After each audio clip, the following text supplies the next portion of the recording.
We are gathering, we are gathering online. Everyone is here now, learning from their home now. We are here, we are here. We are here.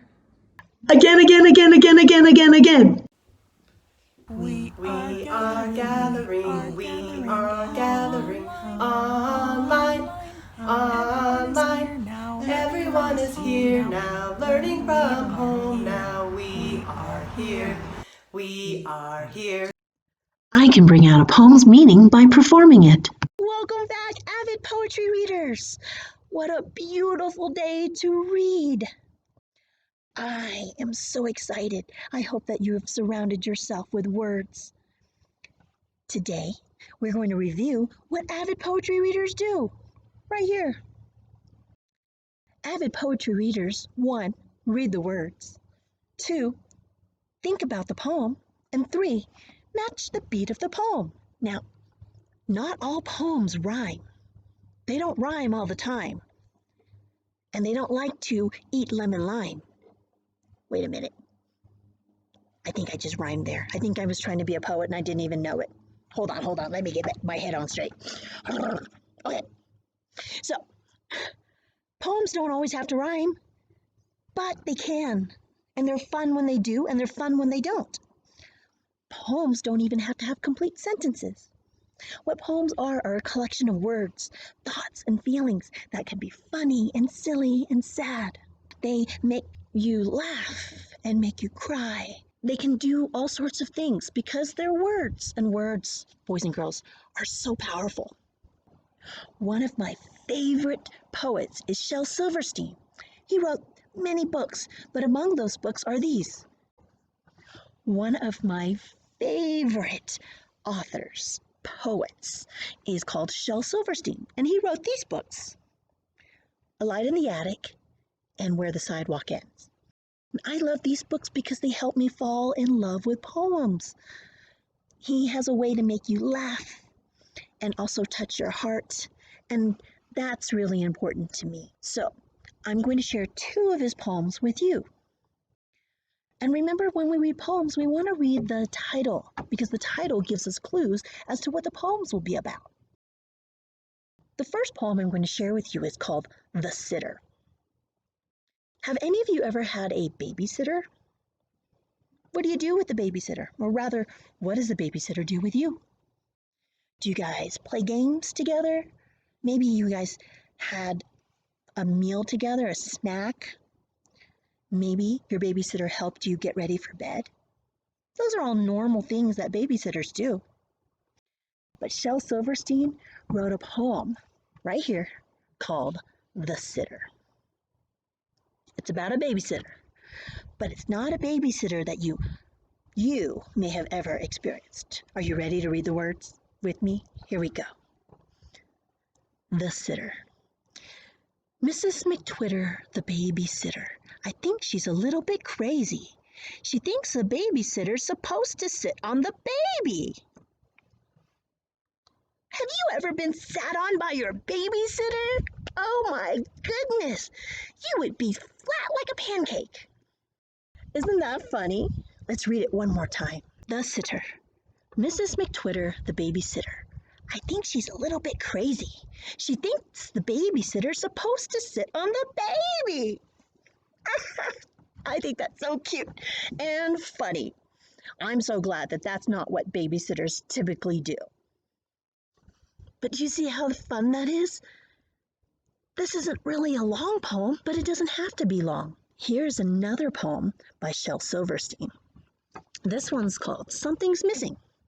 And it's about a guy who's going to a dance. He's getting ready, but he's not completely done getting ready. Are you ready to hear the words? It's this right here. Something's missing. I remember I put on my socks.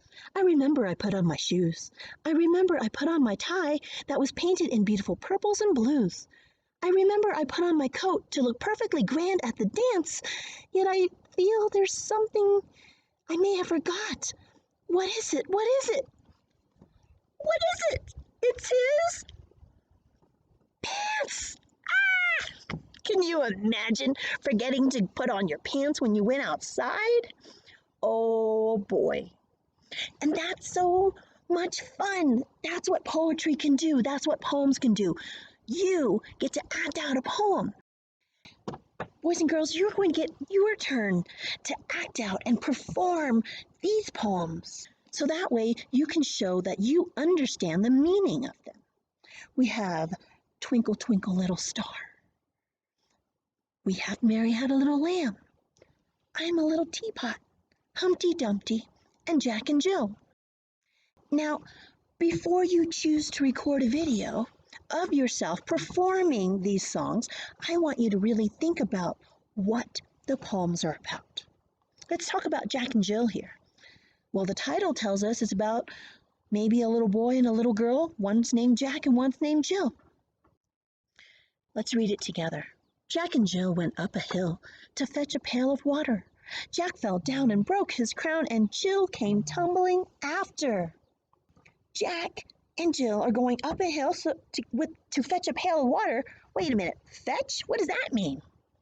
Have you ever had a dog fetch a bone or a toy? It means that the dog is going to get it. So Jack and Jill are going to get a pail of water. What's a pail of water?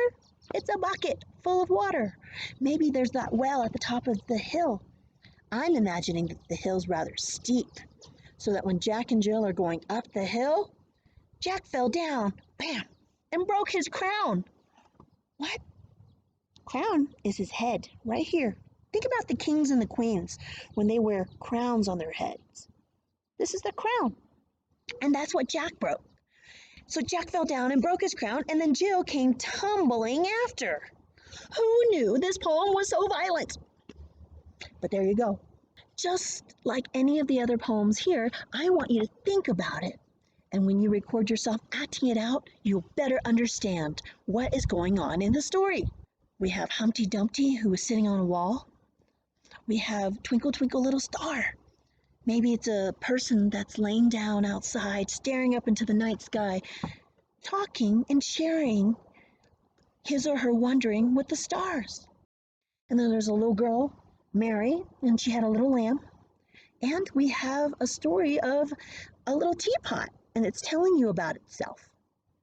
So read through all these poems and decide which one connects best with you. And then record yourself acting it out and share it with us.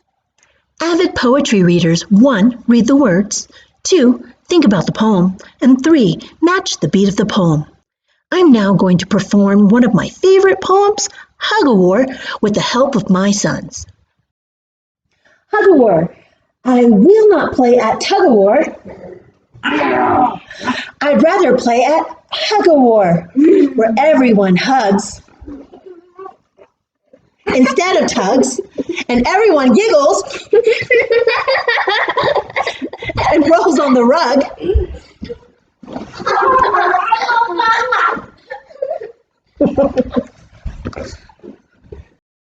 And everyone grins, and everyone cuddles, and everyone wins. Good job. Hug-a-War by Shel Silverstein. Hug-a-War. Here we go. Get your arms ready. Arms ready. Hug-a-War. I'd rather not play at tug-a-war. Okay.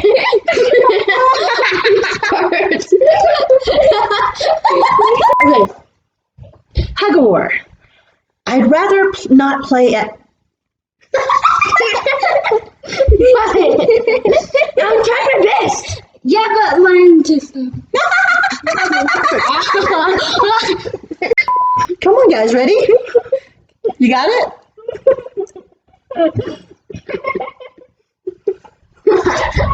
She's making me laugh.